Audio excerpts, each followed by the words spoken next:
But we hope that their tombstones are still around, and you all know this because you research genealogy, that it's such a precious primary resource for us to have are these tombstones. And, so we want to protect them so that they last. But they are fighting against us because they don't want to last. They're very porous and subject to environmental conditions. I never thought about marble as being sponge-like until I started learning how to clean tombstones, and it's amazing how much they can, soak up and hold inside their stones and how soft they are. You think of tombstones as being, solid and eternal because they're supposed to eternally mark the graves of our predecessors, but they are not. They are going to weather away just like everything else. Whoops, so they're impermanent. Yeah, that's my next point. And also, they remind us that people made that. So all of the makers in the community, whether they paid to have professional makers, and this is something that, if I had 50 extra hours in my work week, right, I would be researching makers of tombstones, because I think that's a really interesting area of study, and unfortunately I haven't had time to really start getting into that, because I think the carvings are all really neat, and if you go to enough cemeteries, you start to see similarities and patterns, and like, oh my goodness, it's the same people at work carving tombstones in cemeteries across, these county areas. But yeah, so everything that is an artifact has been made by human hands, and so I like to think of these that way as well, especially ones that you can tell are not professionally made. Those really get my heart. They're always my favorite. So going through some different materials, of course, this is a wonderful cemetery that's in Putnam County. It's called Lovelady, and this is where, you see a lot of examples of tent graves up there on the upper Limb Plateau. I don't know if you have any here in DeKalb County. I haven't seen any in DeKalb County. We do. Okay, good. Because I'm like, you're really close to the ones that I've been to. Yeah. Where, Betsy? Across from Fort Stevens. Yeah, more toward White County. I was gonna say, that'd be toward. Oh, yeah. It's a lot like That makes sense. That makes sense. Look, young men. Yeah. Young men, okay. That's great. Well, these are, they're early 19th century, as you know, and I love seeing them, and people love writing about them, and, there's kind of human interest articles about these tent or cone graves that they're so interested in them because they're not found very many places in the country. It's like Tennessee and Kentucky, and like that's it, right? But a lot of times, unfortunately, they get vandalized because people think there's going to be bones in there that they can just, and that's not the case. The burials are below ground, of course, but this I put up here because it's sandstone, and so they're old enough to not as much marble was used in the early 19th century, and the sandstone would have been quarried kind of locally. Have they ever determined why they do that? I have read that it was the best academic consensus is that they were decorative, actually. And if you go, I know that some of you are world travelers. I was listening. There are some tombs in Scotland and other kind of Norse places that I have in Scottish. Here, let me go there. That are kind of ridgeback shaped. It's kind of an old Viking thing, and so it's supposed to look like a ridge top of a house. So this may be from kind of Scotch immigrants. It might be one of those kind of holdovers. But I just, they're fantastic, and there's no really good way to fix it when they fall apart. But awareness and hopefully maintenance. Vegetation. Also, grave sinking in, that it would find the water to go somewhere instead of exactly over the top of the grave. Yeah, good. Thanks for bringing that up. It could divert the water, because, the Great Depression that would form, you'd get some, standing Right. water in there and it could divert that. So you're right. What an actual house roof line is meant to do, so the roof line is great. This is an example of just a marble tombstone, marble being very, very common, and a very popular choice during the Victorian era for the middle class and the upper classes who could afford it. It was, considered to be very beautiful and very easy to commercially carve, and that's an example from the East Key Cemetery in Alexandria. It's taller than I am. I don't have a lot of scale in any of these pictures, but that one's big. Oh yeah, Jürgen, Robert Jürgen. Concrete. This is an example of a concrete tombstone that's in Evergreen Cemetery in Murfreesboro, where I'm going to do a workshop with MTSU students in a couple weeks to teach them how to clean tombstones. I love concrete tombstones because they are all handmade. Concrete is something that you can cast at home and impress letters in, or you've seen it before. People just they're just like writing in the inscriptions, and so that kind of handmade aspect to it, and plus of course it's a lot more economical for people who don't have access to marble or they can't afford a marble one.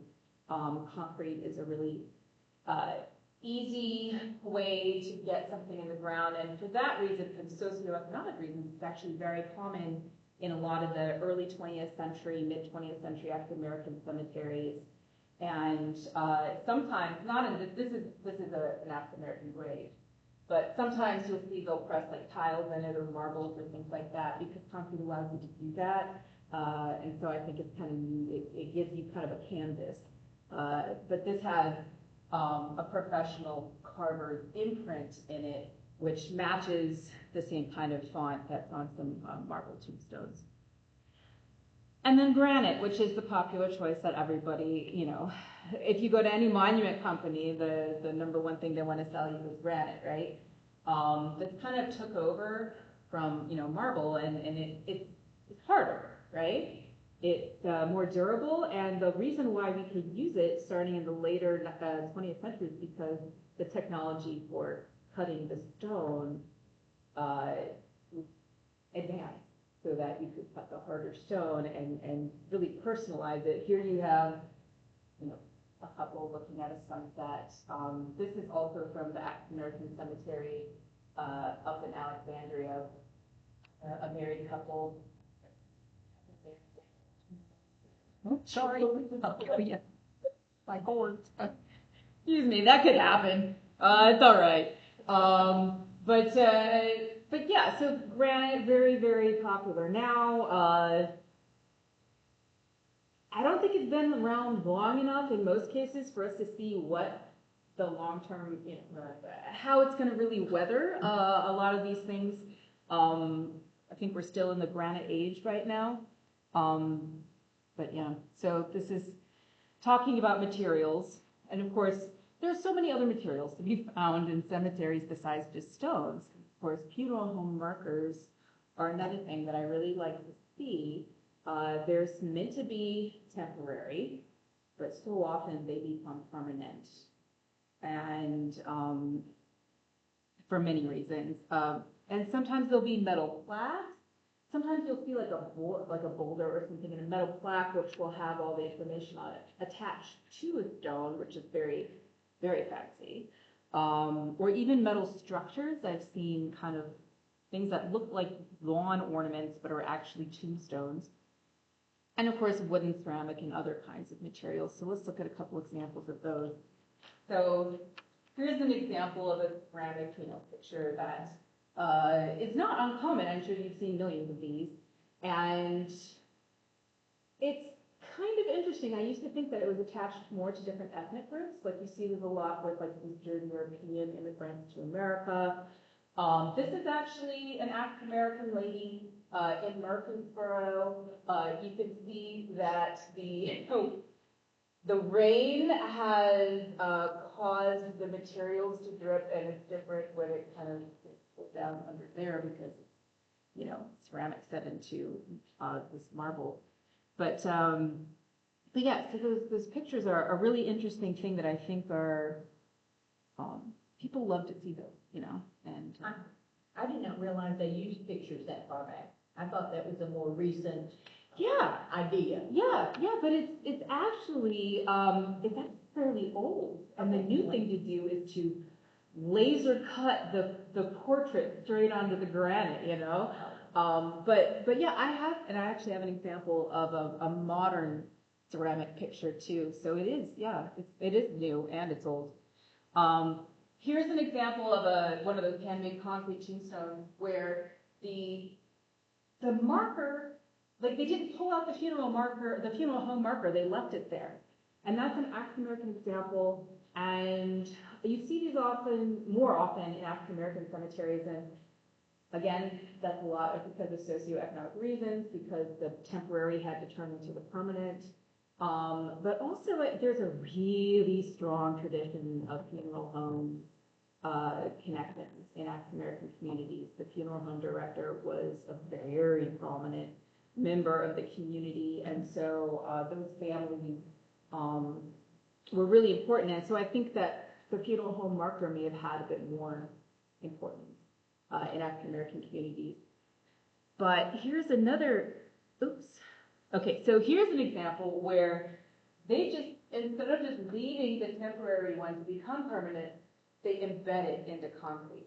And this is, I love to see this. This is cool. Very common in African American cemeteries, but I've seen it in white cemeteries too. Just, yeah, not as often. Yeah.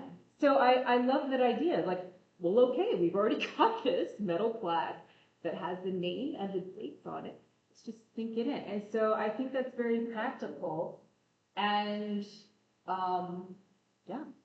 They can bypass a professional carver.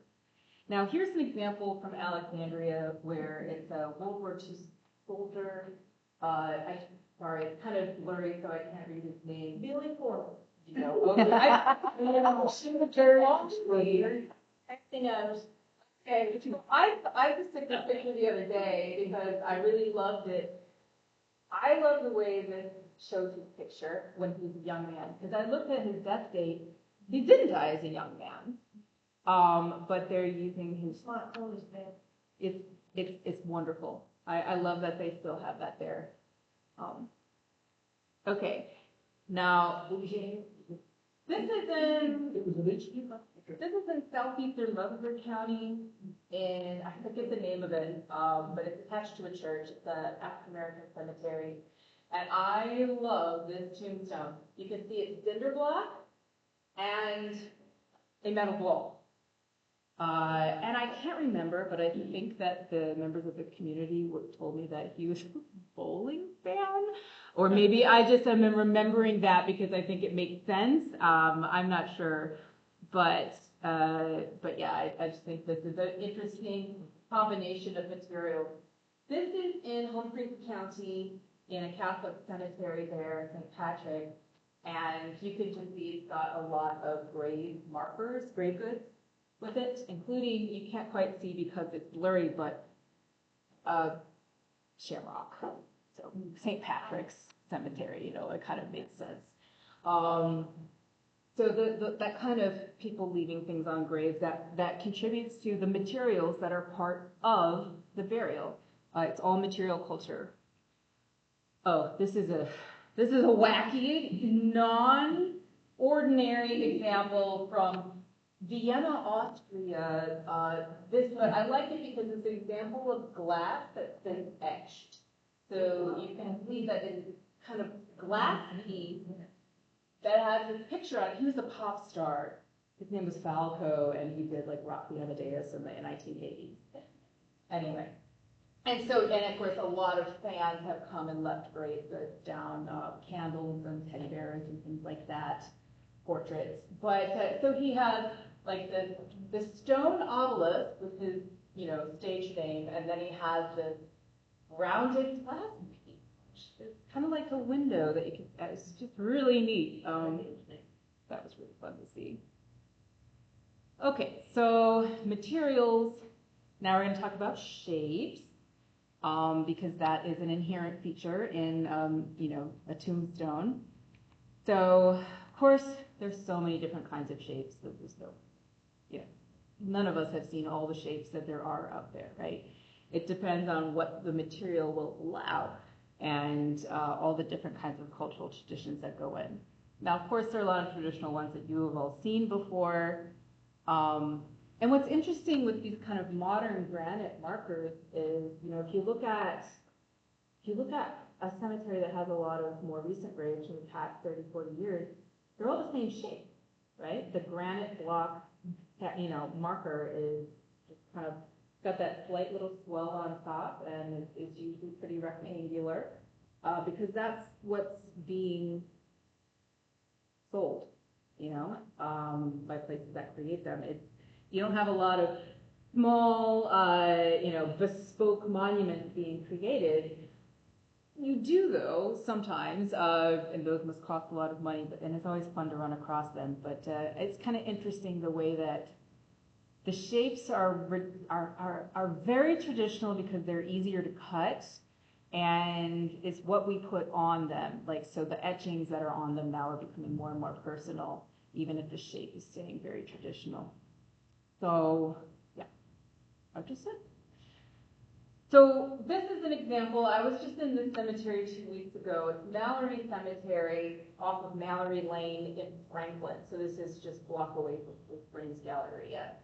And so this is like a really early pioneer family in Williamson County. Of course, it's surrounded by retail and apartments and stuff like that. And luckily it has this wonderful glowstone wall around it. But there's a couple people in the community trying really hard to kind of maintain it.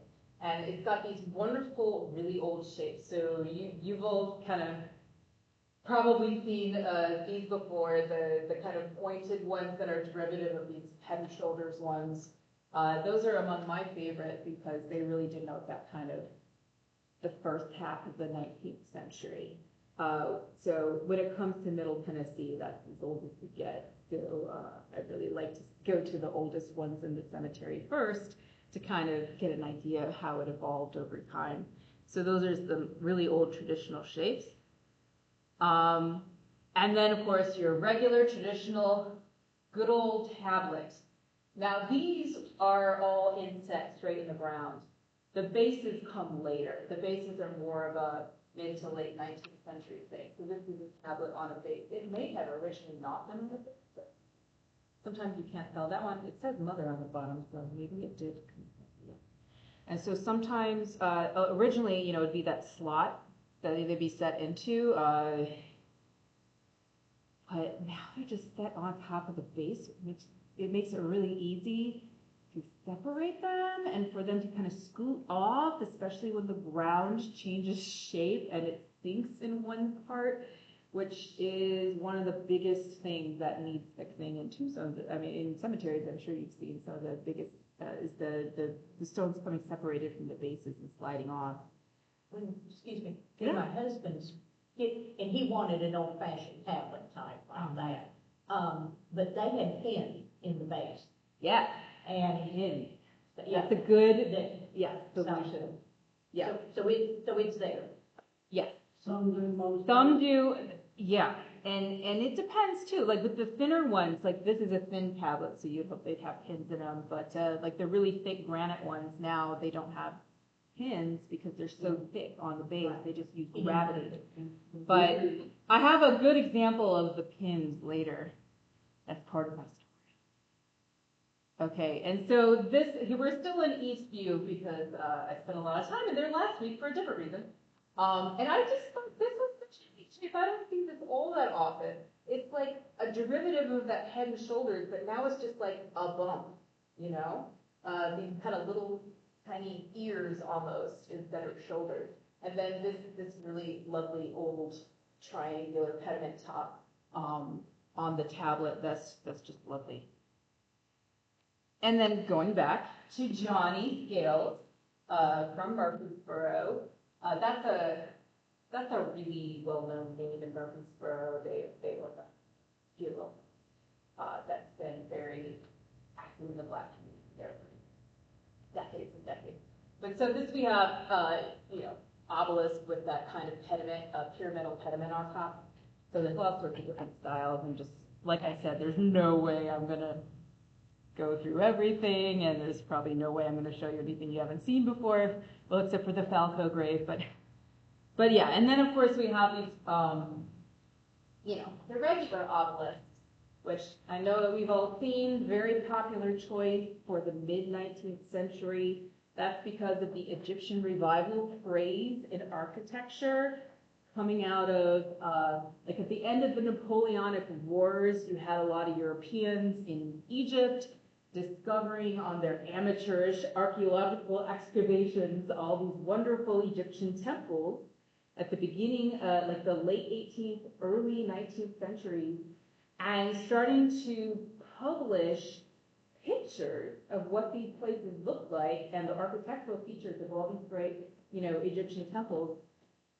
And then, for the first time, regular people in Europe could see the Egyptian style. I mean, it's something we take for granted because we just see stuff in books and now on the internet. But that was something that hit the U.S. pretty hard at this one kind of narrow point, just a couple decades of the early, almost to mid-19th century. But there's some really great examples of Egyptian revival architecture. At that time, the Downtown Presbyterian Church in Nashville is one of the best examples of that. We have a little Masonic temple off of the Brayville Pike in Murfreesboro. That's a really, really nice little example of that style. But it actually had more of an impact in funerary architecture than it did in any kind of, domestic or retail or commercial architecture. So the obelisks that you see in cemeteries are part of that craze and it makes sense. They were funerary architecture in Egypt, so it makes sense that they'd be funerary architecture here in the United States. And plus they're, tall and reaching toward the heavens. So they're very monumental looking.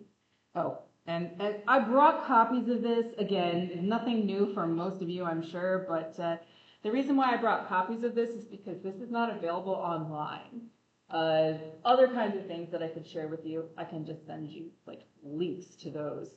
But this is a really old sheet from the Chickara Foundation from the 1990s. And so, it's good for me to use, not because I don't know this stuff, but because it's a great teaching tool when I'm trying to explain it to students so they can start, categorizing things they see in cemeteries. So, if anybody wanted to grab one of these, I've got a stack. But yeah, so obviously I didn't get through all of them. The box tomb, a really kind of popular choice for wealthier families. One of the projects I'm working on right now is the William Lytle Cemetery in Murfreesboro. He was the founder of the city of Murfreesboro, and his tomb was recently vandalized. And so we're working on a preservation plan with the Sons of the American Revolution. And he has a box tomb, which is actually kind of like a table tomb, but then filled in on all four sides. So, box tomb with legs on the four sides, and none of those legs match the tabletops, because they've all just been, of course, it's surrounded on three sides by an industrial zone, and on the fourth side by a parking lot and a very busy street. So it's not in the best location. But, it's, the SAR and the DAR have done their best over the years. It just, unfortunately, sometimes gets unwanted attention. So these kinds of tabletops where all of the etchings are. Is that the one over near Haynes Brothers? Yeah. Okay, that's you can see that from the. Yeah, you can from the bridge over Broad. Yeah. Yes. This is the first cemetery I ever remember going to. When I was a kid and we moved to Murfreesboro, so I was like 5 or 6 when we went there, and the first time I ever thought about it, because there was this grave of this 2-year-old who died when he was 2, and I was like 5 or 6, and I was just shocked that people younger than me could die, and so yeah, that was one of my first mortality moments, right? Okay. All right, and sometimes there's no marker at all. Or it has long since sunken into the ground and you need a post stick or CPR to find it. In which case, you know, if you look for the grave depression, a grave depression is a grave marker. It's just not a material one, right? It's the absence of something. And they are very hard to take pictures of. They just do not show up in pictures. You can't get that sense of depth. But this one, the sun was hitting it just right. And I'm like, that's it. That's my picture of grave depressions that I'm going to put in PowerPoints forevermore. This is in Dixon County at the Little Family Cemetery out in the middle of a forest. Okay. Symbols. All right, so we're talking a little bit about symbolism. Obviously, there's more symbols than could ever be accounted for. But, you know, so you have the Victorians, which of course dominated most of the 19th century. Victorian mourning traditions. They were obsessed with mourning traditions. And of course, you know, they lived during a time when their mortality rate was a lot higher.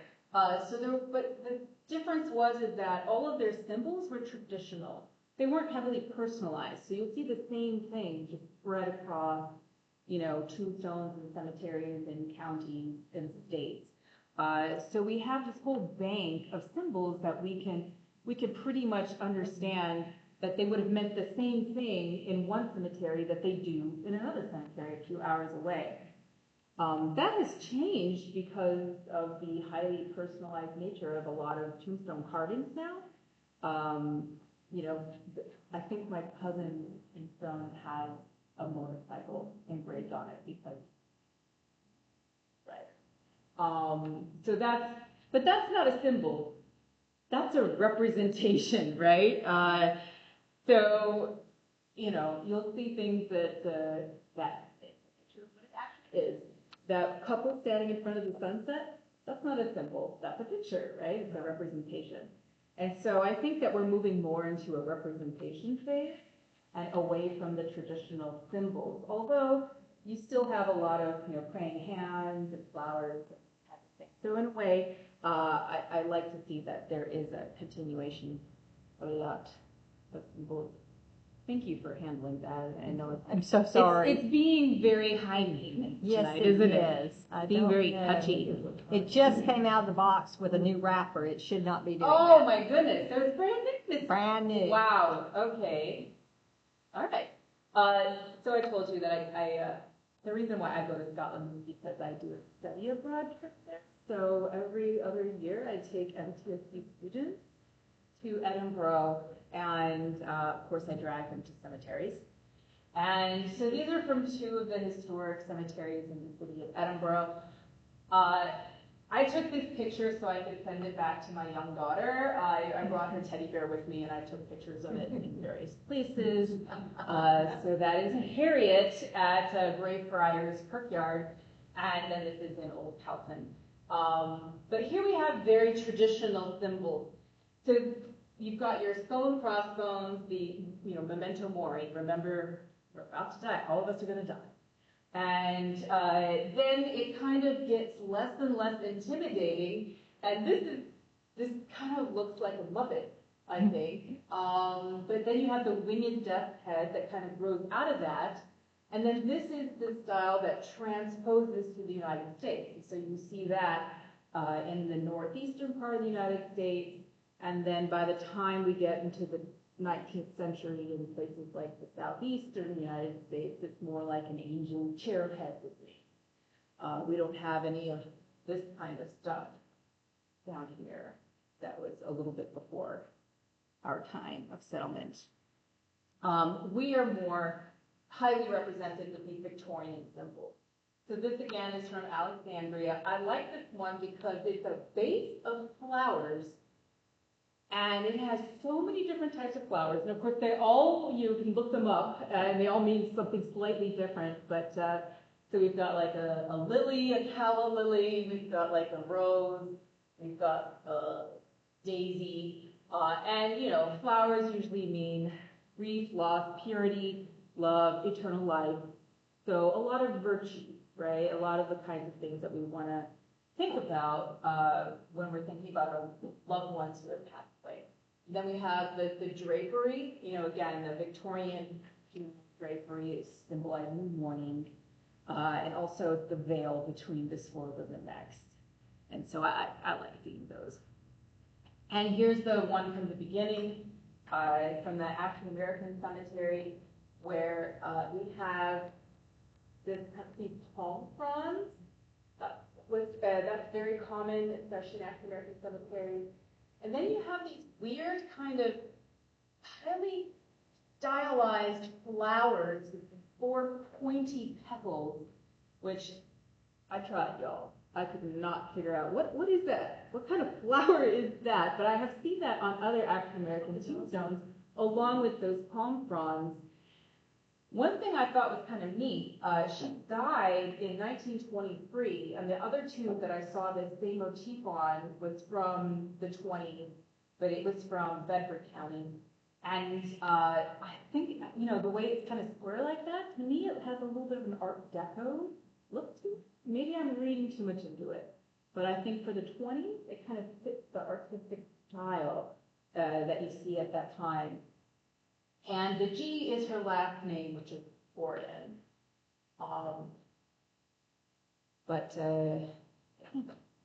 And this one, we're back. This is just like next to this one. Harry Baird Bell. This was a little boy, very young when he died. And I love this little carving. It looked to me like Jesus and a child. A man and a child, and I'm guessing it's Jesus. But the size of that tombstone, it's the same size as this one over here. It's an adult-sized tombstone, but it was for a toddler. That's kind of unusual. Usually they're smaller, right? So this was a... Where is that at? That's in Eastview. Yeah. It's in Eastview. Yeah, it's a Harry Baird Bell's tombstone. It's Bell. Yep, yeah, I know. That one's going to need to be too. Yeah. Work on So here's a workshop that I did with students at the Old City Cemetery in Murfreesboro. Of course, we have the sonic symbol, also an open book, usually symbolizing scripture. The closed book, it means, life that's over. Here we have, this is in Toussaint Louverture Cemetery, which is an African American one in Franklin. I did a workshop there a few years back. There's so many benevolent organizations and fraternal organizations and all those symbols. Man, that you can totally drown in the study of all of those symbols. So I just got one example, and this is Masonic Templars of America, MTA. And it's really hard to read, I know, but this is MTA, and then this is 3 V's, because that stands for Vici. So I've heard.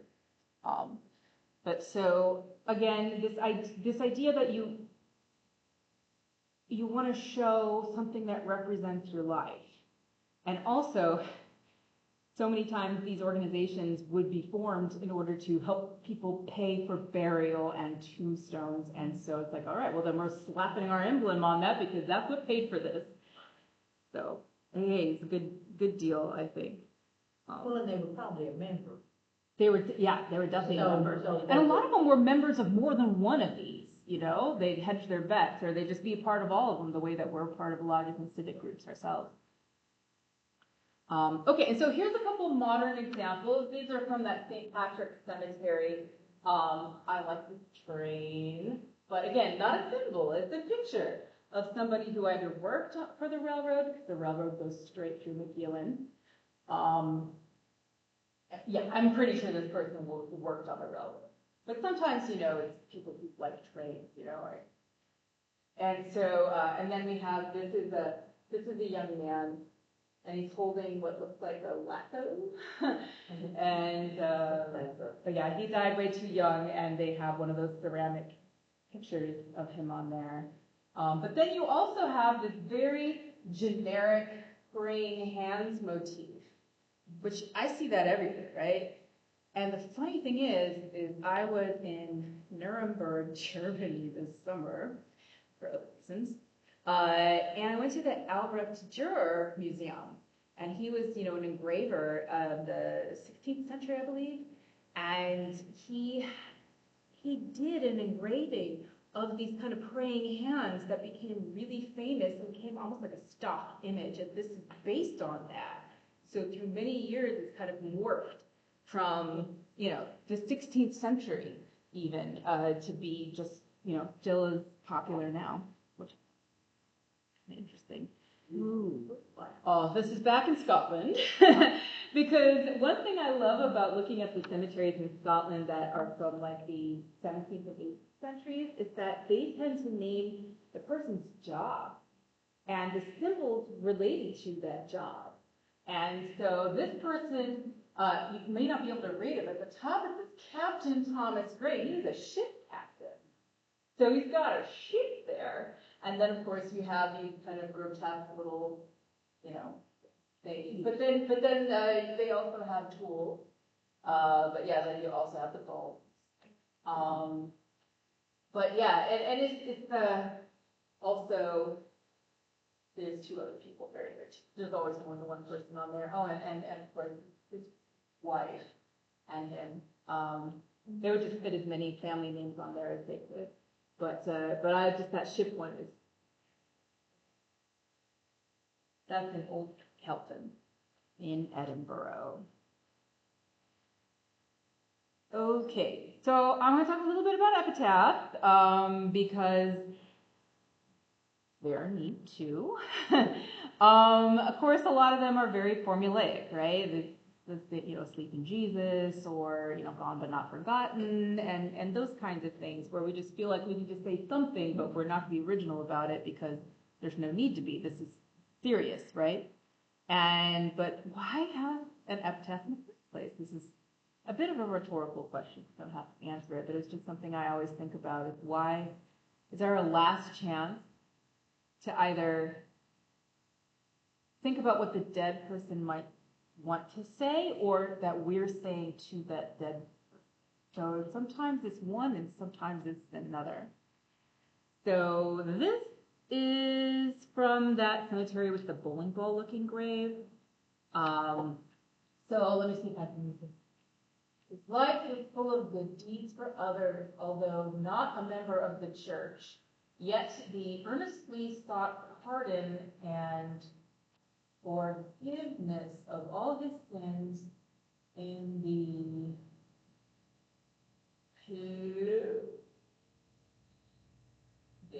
closing something of his life. Sorry. I wish I had a flashlight that would shine. Yeah. Right? Okay, well, you get the idea. So they're using kind of formulaic language, but it's also personalized because, for one thing, they're admitting that he was not a member of the church, which usually they would always say, member of the church, or if he wasn't, if somebody wasn't a member of the church, this is the church burial ground. But, why would you draw attention to that? He was not a member of the church. But despite that, he was a good enough person. Right?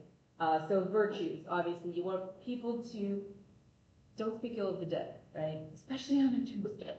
But this is quite a long one. So somebody felt the need to, and this is a relatively young person, 29, 8. So yeah, life well lived, even though cut short. So this is from Eastview in Alexandria. Again, where's my flashlight? But it's talking about a woman. She was devoted, affectionate, true. She had graces of a Christian. In death, her redeemed spirit.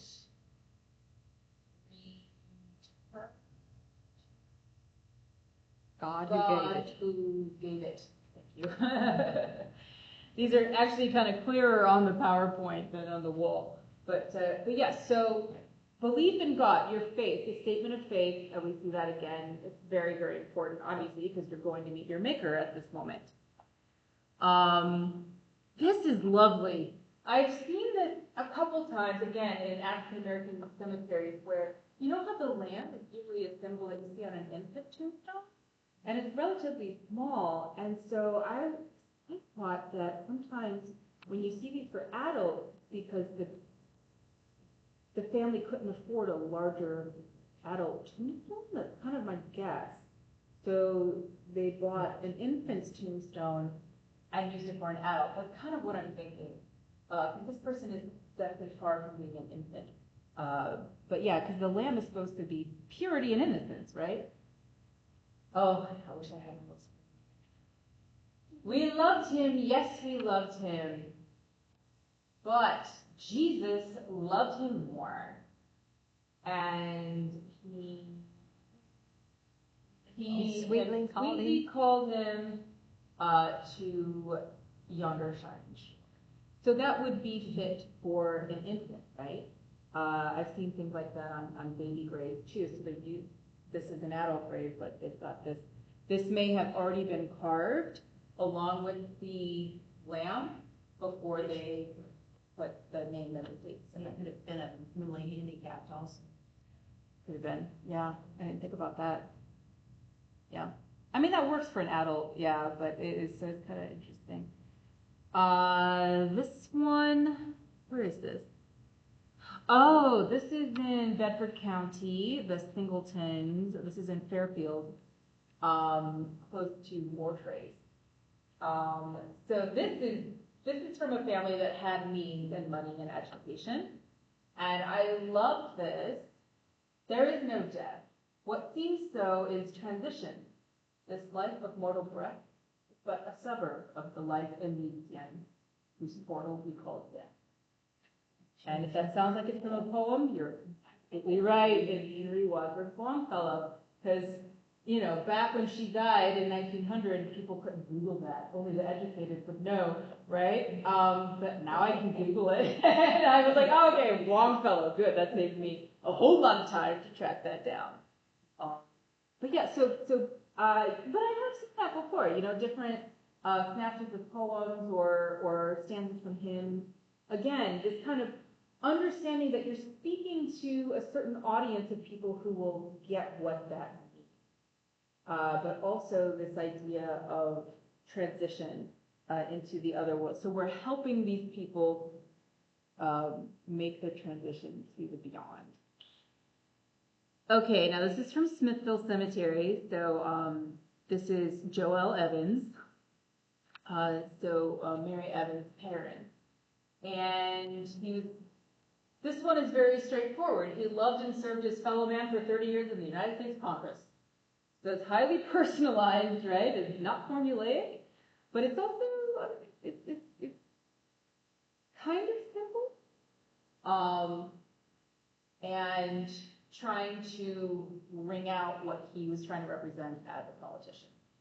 And then they added below that, caring public servant, loving father, loyal friend. I think it's always interesting what order those go in. And does it mean the most important one is the first one or the last one, you know? And, you know, it's always, you know, grandfather, father, husband, son, brother, like those kinds of things. I think it's really interesting. But like loyal friend, that's not something that you see as much of as kinship ties. But again, wanting to emphasize the kind of public servant aspect. And then his wife, Anne Smart Evans, who died before him, devoted wife, beloved mother, strong and gentle spirit. So she's got those 3 lines that kind of match his, and then she also has those 2 lines which are also on his. So from the goodness, and I'm going to read this off the power.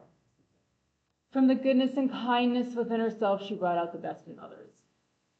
So it's probably not that, surprising that we have the congressman and then the congressman's wife, whose main contribution was that she brought out the best in others, because that's kind of how politicians' wives are expected to be in support.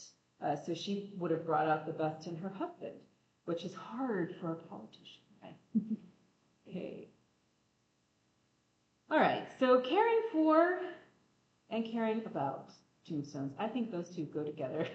And once you get people caring about tombstones, then they want to care for them. And of course, you all do both and have done both probably for longer than I have been alive. And so I'm just going to mention that we do have a little page of cemetery resources on our website at the Center for Historic Preservation. And so you can just grab one of our brochures, or you can Google us and find us that way. But here's actually, this is that St. Patrick's Cemetery in McEwen that I mentioned a few times earlier. These were two graduate students at the time. Now they both got jobs working in historic preservation field. Yay! And then this is the wonderful contact that we had who did so much great work for their cemetery there. Yeah, so I didn't bring any of those handouts because I figured you probably know a lot of already, but also that's something that's just a link away I can send to you guys. So big summation, which again, you probably know this already, but do no harm.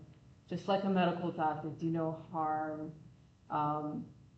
Non-ionic biodegradable cleaning solutions, such as these two, that's what we use in our workshops. Soft, natural bristle brushes, especially when dealing with the marble and the soft tombstones. Granite could probably take a little bit more, but even so, better safe than sorry. I still have another. Yeah, use plenty of water. And something that I often forget, take lots of pictures. I always forget the before pictures. You take a picture before you do anything, and then you're supposed to also take one during, and then after, and not just, like you take immediately after, and then you take a month later, because the solution keeps working, and it actually appears brighter a month later.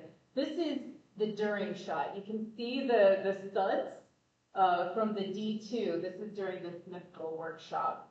And I also find that if you scrape it right, I mean not scrape because we're not scraping, we're using the natural bristle brushes.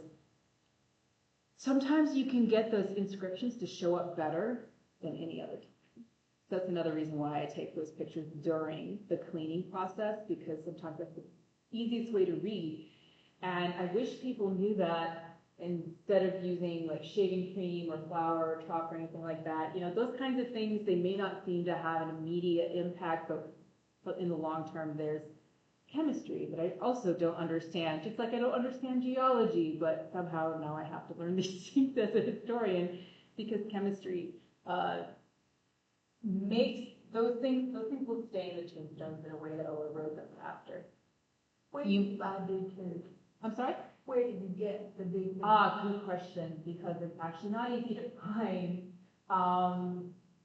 That's two places I can get you to order. Yeah, there used to be a place, like a website where I used to take everybody to. Yeah, but he doesn't sell it anymore. Because he makes his own. Yeah, he had a big But I haven't tried spat. it. Jonathan Appel, I don't know which one it is. But yeah, he had a spat with their marketing or whatever, and so he stopped selling it on his website because I used to send everybody there. Right. But there are other websites that you Press can buy. preservations and cemetery cleaners, but I can get you the link for that, so. Now, Amazon has D2. I have not seen it on Amazon. I have not seen it. Like Now, everything sometimes it's else. Walmart. I think I looked, but I want that. I have in the preservation. past seen it on Amazon, but I haven't seen it recently, so maybe they changed that, but. I saw eBay. Okay. Website. Well, the good thing about D2, well, for one thing, it'll come in like a gallon, and a gallon will be like $55, so it's not cheap. But that gallon will last. Yeah. I use less than a gallon in an entire workshop. And you only need to clean stones like once every 3 to 5 years. Like after you clean this stone, that's another reason why you want to take pictures, because you want to have that record that, okay, we cleaned this stone in this year, and now we don't have to clean it again until this other year down the road. I think I posted one to our website this summer, connecting some of my Mechanicsville people from the Smithville Town cemeteries. And it's on, well, you don't have Facebook. You did? Okay. I was thinking you did, I'm sorry. But yeah, if Good, you, thank if you you. look at our page, so we've got an example of just what she's saying when you go through the months. And yeah, be safe. Don't, if it wobbles, leave it alone. Those things are super. And now, speaking of super heavy, here's my story. All right, and I need your help at the end. And if you know what this is right away, go ahead and let me know. If not, then enjoy the suspense. Okay, this is a Tombstone story featuring a young girl named Lulu. And here's the story. When I started my job at the Center for Historic Preservation 18 and a half years ago, we were in a little old house on the edge of campus. And so my office used to be a bedroom, and it had a closet. And in the closet was this tombstone. And I was like, I just work in that kind of place now. You know, that's not unusual. And I was like, okay, cool. And of course, it doesn't creep me out. I love tombstones. And apparently, I think the story was someone in DeKalb County had found it, did not know where it belonged. And where? You know the story? You know the story. Go ahead and tell it. Of course you do. Yeah, okay. Because you don't know where it is now, and I will tell you, it's in my garage. Well, the reason is, it sat in that closet, and before, like the year before I started there, a graduate student had tried to research where it belonged. And her name was Lauren Grisham, and she contacted Tommy Webb. Of course, I know he has passed away. She contacted lots of people in DeKalb County, Laura Vaden, Linda at the Wilson County Archives, Rhea Butler, Anna Mae Crowder, and she had written letters because that's how you did that back then. You all know how it was like before Ancestry.com and before Find a Grave got really, really thorough. And somebody told her about this. So her last name is Kitching, right? They told her about the Kitching Cemetery, which is up near New Middleton in White County, just up the street from Brush Creek. But when Smith County, sorry, you're right. So now J.H.'s brothers and sisters are buried there, but she determined that, okay, so I got handed this folder when I inherited this tombstone, and so the last word on it that this student wrote was this. This is April 25th, 2006. Conclusively, I am still uncertain as to where the tombstone officially belongs. My research led us to Alexandria, where we met up with Laura Baden to photograph the Kitching Cemetery. It would seem that this would have been the place where Lulu's tombstone would belong. However, these Kitchings do not match up with that of the Kitching family reported in the 1880 census. This census report showed me that these were not the same, and so my research halted at a dead end. And so, and then, I got busy with stuff for years and years and years. We ended up moving out of that office during COVID into one of the buildings on campus. And so I had to put this in my trunk of my car. And of course, I can't lift this myself. So, this is an old but sturdy rug. So basically, we had to get it on there, and two of us had to basically do this. And it was in my car for a long time. I drove around Murfreesboro with a tombstone in the back of my car for, I think, over a year. And my boyfriend thought that was hilarious, and luckily it did not drive him off. But now, of course, I was like, hey, you need to help me put this in my garage. So we set up a nice sturdy table. Look at the size of those pins coming out. That's 6.5 inches. So there would have been maybe even a double base for that, because that's a lot. But look how it's in very good shape. This is some discoloration. There's some nicks and stuff, but in very good shape. I think it's because somebody, so it was vandalized, obviously, but it wasn't damaged. So I'm like, okay, what happened to this? Did somebody steal it? Do you know? Okay, Kathy, your turn. But I'll tell you, the rebar is that manufactured rebar. Yeah. Somebody put it in there after that. After the death.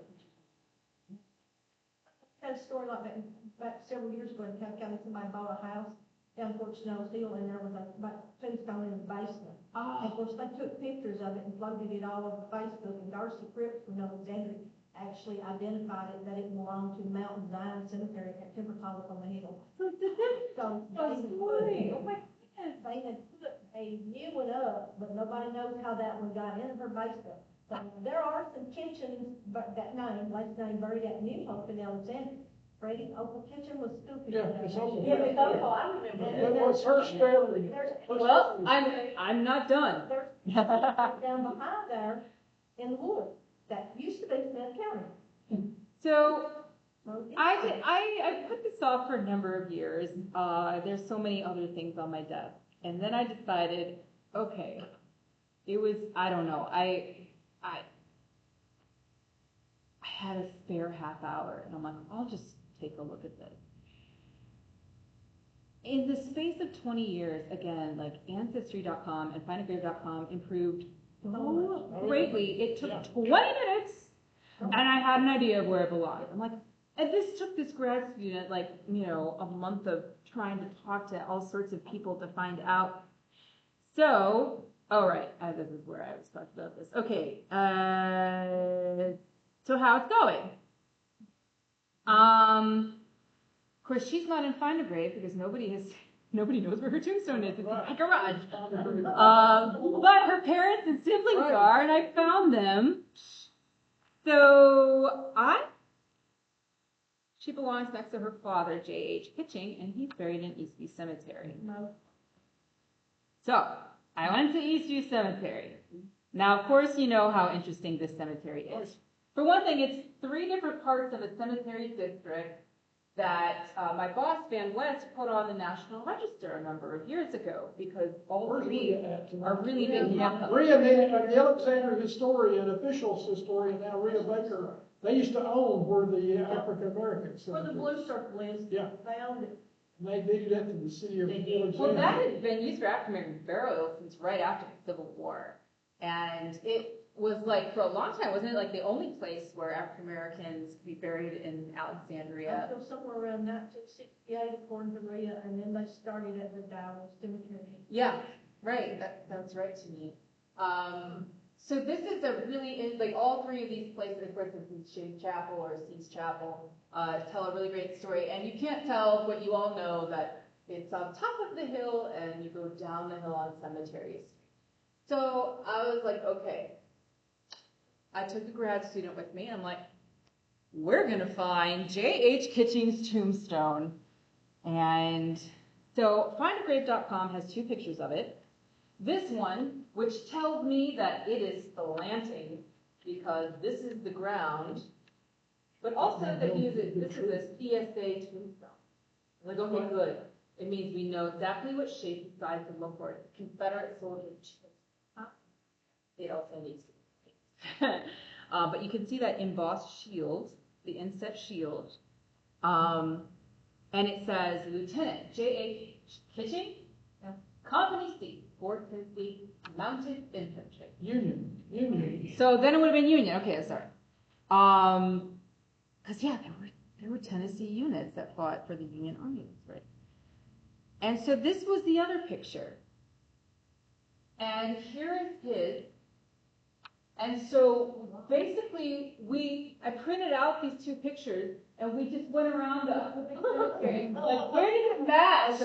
All right? Yeah. We're like, okay, it's got like a shadow, so That's we're probably right, yeah. close to the far tree line. We're looking for these things up here, and I have to give credit. The grad student found it before I didn't. So Travis found it, and look, the obelisk that was missing in this picture from like 2014 or 2013 has been fixed.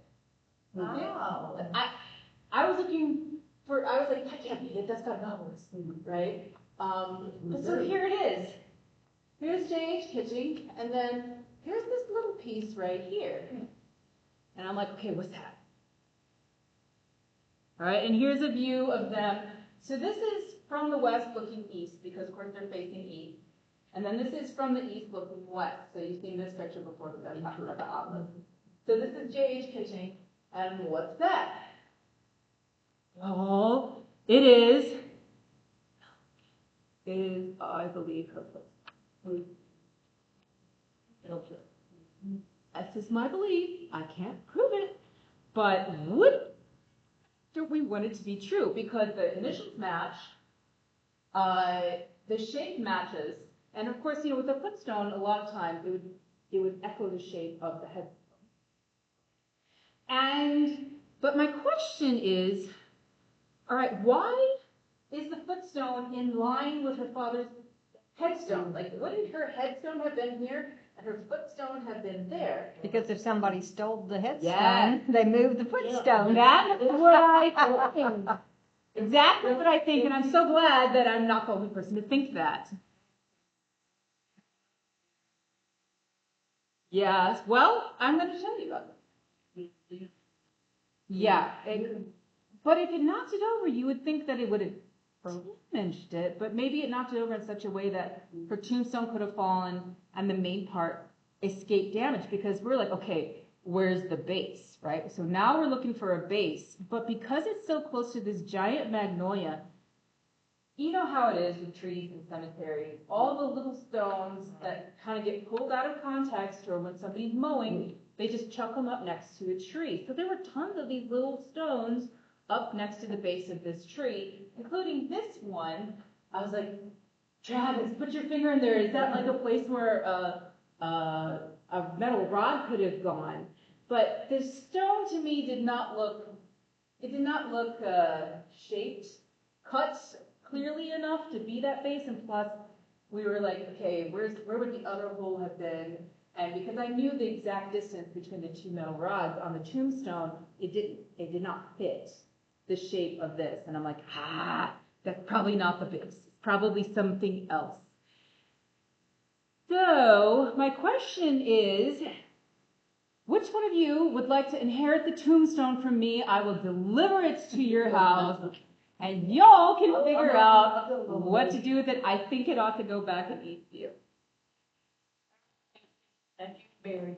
The city of Alexandria is actually the custodians of the city of the cemetery. However,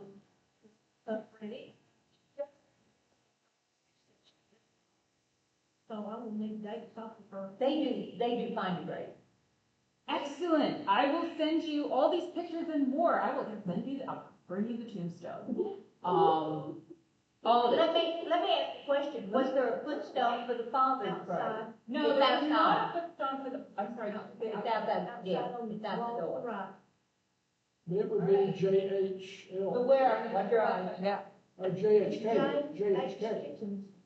So the JHK would be his footstone. But you I said didn't it wasn't find one. it, and one thing you could do is kind of probe in the ground. Maybe his footstone kind of sunk in, but being so close to that tree and looking what happened to all the other ones, I'm thinking it may have just been. But you know what's How did y'all interesting get to it? me? That's my question. How did it end up? I think somebody found it and thought we would know what to do with it because we're the Center for Historic Preservation. We do a lot of work.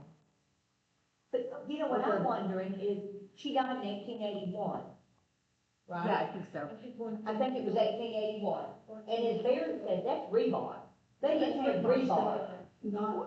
They didn't have rebar in That's 81. true. It could have been a different metal pin that they replaced with rebar, and maybe that's why it sticks out so far. Maybe the original one was very, or maybe, but it's not tall enough to have been a ground supported tombstone. So I'm thinking it would have had a base, but maybe it had like a slot. See, that rebar was cast, but old rebar was about 4.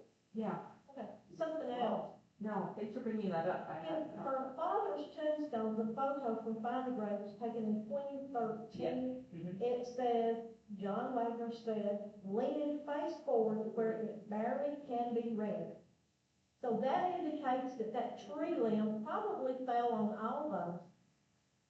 Well, the ground is, yeah, I that's know pretty that area. good. A lot of times. Yeah, it's not, the ground is not actually very, it's pretty flat. Yeah, But it's soft too. Yeah, because we were Yeah. looking for grade depression, but I didn't see it. yeah. A lot of yeah, times it- the limbs I know will exactly actually where it's at. more There's, than- yeah, there's a lot of leaning.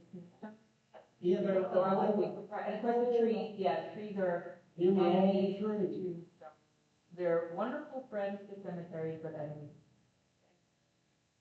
Could you use ground penetrating radar then to verify that that's a smaller grave there of a child? How much money do you want to spend? Yeah, I was gonna say, is there even ground penetrating radar?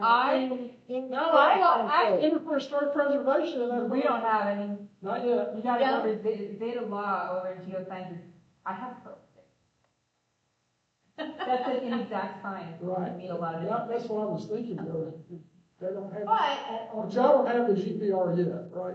we are not getting a GPR. If we had a GPR, Yeah. that's all anybody would ever call us about. Gotcha. Yeah. I would not have any other aspect to my job, which is, this is like 10% of my. I talked to some of your colleagues, and they were hoping. Hey, I would love one. Maybe in If the somebody future. were to bequeath to us, Maybe I in would the have so much future, that's fun, what they would. because I'm very happy. But yes, so, you know, all these questions. We never know what, but it's not so hard. Yeah. Not the dead, weird to think, they're for us. And Right. so this, Is there any of the family still? yeah. That family? no, they, Yeah. her mother, she died, her dad died, and then all the other family members, her siblings and her mom moved to Texas. They're all buried. She is listed in 1980 census, she's listed as widow. What? That is probably the. Oh, that's That's a spooky thing. We did try Okay. one meeting, you know. Well, okay. So that's all of my presentation. You never know in here. Thank you so much. And, I realize I've gone on quite a long time here. We But, enjoyed it. but who, Tombstone? I did not bring it in my car tonight, but, I think Rhea Baker would probably be your best bet. all right. And Alexander's closer. Well, and Yeah, then- it is slightly yeah, closer. Rhea Rhea's Baker, doing all- I'll give you Rhea's contact. Yeah, why don't info. If she's at contact. Historian. She is the official Alexander And she's historian, working on, and they're working, her and Chris. Her and Chris are working on the, Are working on the state. This is Rhea Butler? Rhea No, Baker. Baker. Oh, so it's a different person, okay. Yeah, Rhea Mom. All right, excellent. I am happy to, because, you know, I've been taking care of Lily, and I really want to make sure that she ends up where she belongs. And I'm ready to get her out of my garage so that, if anything were to happen to her in my garage, she's there. I have a similar story. I was teaching sixth grade for multiple years in Cannon County at West Side. And we were talking about artifacts and tombstones and cemeteries with sixth graders. Oh, good for Well, you. the next day, I'm sitting at my desk getting ready for my parent day, and you had to know the kids who did this, but all of a sudden, I get this backpack, and it's thudded on my desk. He goes, "Look what I brought, Mr. Curtis." Boom. It was a tombstone. oh no, In a backpack? In a backpack that That a one of sixth my- grader was that a carrying? sixth grader had brought to Please tell class me it was a for small one. to show his other fellow students. And I said, you probably committed a crime to this young man. Only if he took it out And of his the young man and cemetery. his father are great friends of mine. So I particularly said, give me just a moment here, and we went to the office, and we called his parents, and were not surprised with this young man. In fact, I told this story as one of the ministers at his untimely death, and told to them who his dad later becomes a school board member in Canton County. But long story short, the dad came and got it. They had gone to an older cemetery there in Greenville. Oh. And had literally, it was a family cemetery on their property, so nothing was stolen from somebody else, but it was on their property, and I just heard the mom and dad says, "I'm going to kill it." I'm going to kill it. I said, "Well, Curry, I'm not going to, I just said his name, but I'm not going to report you," but I said, let's look up the crime in, Tennessee Code. Oh, yeah. Right before the, before the web. Statutes, And I said, I'm not going to say that you committed the crime, but yet this needs to go back to this afternoon. And Dad came and took him home, and it was two guys that were always into kind of mischief. But that was the biggest cemetery story of my life. why young people think, oh, vandalizing a cemetery will get me some, like, cultural capital or whatever, and so it's like we need to make them not taboo. They're neighbors. Yeah. And then they'll be so boring, nobody's gonna want to. I use that as a teachable moment and say, listen, this is history. I wish I'd taken a picture back here, but I did not. But I thought, this is history that you've removed. Yeah. It's out of context. Yes. And now, now what do we do with it? We do with it, well, Dad took him back, and that other kid, and took them back to that exact spot, and at least he knew exactly where. years gone, years just showed up, right?